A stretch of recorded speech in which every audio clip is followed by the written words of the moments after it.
Hey my friends, welcome back for more Reddit stories. Today we have a couple of pro-revenge stories for you to enjoy. So as usual, sit back, relax, and enjoy. Let's go. Unwilling to pay, let them eat semen cake. So I'm a 70-year-old web developer who can make basic websites and stuff to earn money for video games. The job's pretty easy for the pay. I get picked up by some local bakery so people could pre-order cakes and stuff online. Took a few hours to puke out a functional backend and a day to make it all pretty. I had agreed for 700 rupees, basically $10, which is insanely cheap even for India, but all I need is video game money, so I'm good with that.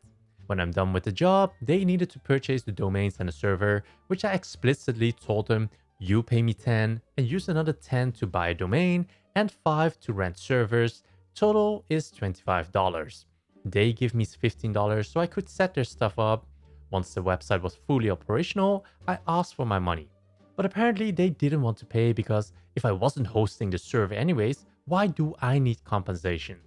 You know, because apparently time has no value. The thing was I could still access the server as I had the credentials for the server, so I go home, log in, and make one tiny change. The way the website works is that there is a customer page which shows you your orders, and there's a page for the store owners to see orders, payments, etc.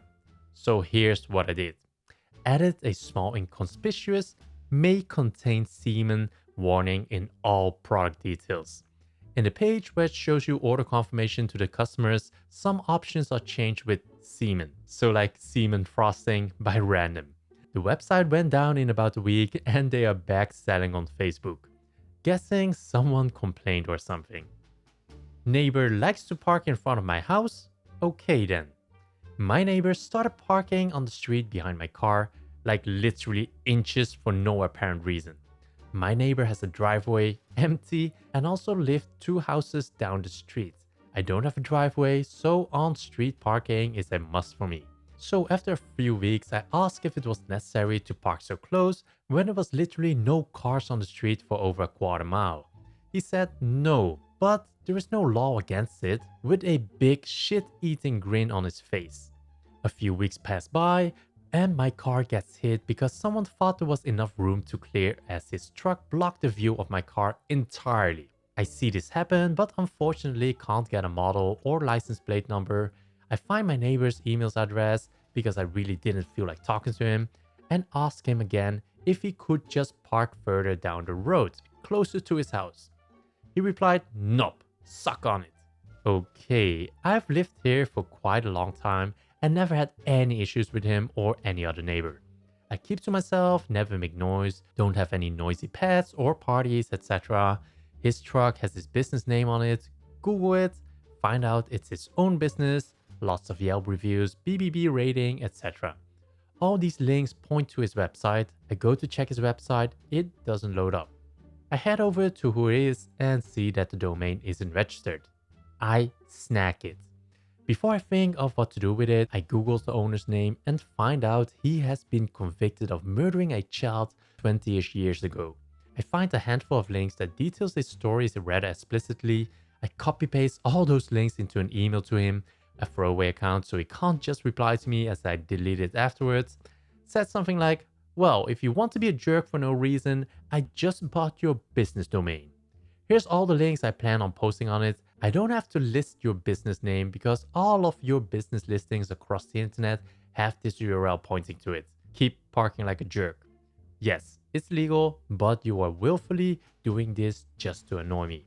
I legally bought your domain and can legally link these articles, park behind me again, and I will launch it. Within an hour, his truck has moved into his driveway. He asked me for the domain and I told him, when either you move or I move, I will hand it over. Until then, it will remain offline. Beat a craiglist scammer at his own game. So, I was hunting for a rental house for the Valentine's Day weekend and wasn't finding much. So I popped into the local Craigslist page and found a place at a decent but very believable price. No contact info or website, so I emailed through the Craigslist relay. Everything sounds legit up until he asked me to pay using Zelle or bank transfer. immediately knew it was a scam, but I played along acting confused because I had never used Zelle. He sent me the Zelle info to send payment. At this point, I reverse image the cabin and find actual property owner info and called him.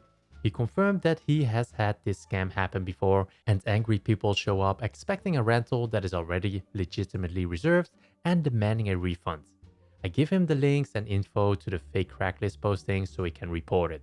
So now I have confirmed that this is 100% a scam, so I decide to have a go at this guy and see how far I can get.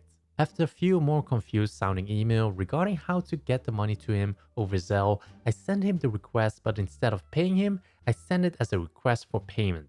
I send a few more messages saying it is not going through, and then I get a notification saying a payment has received.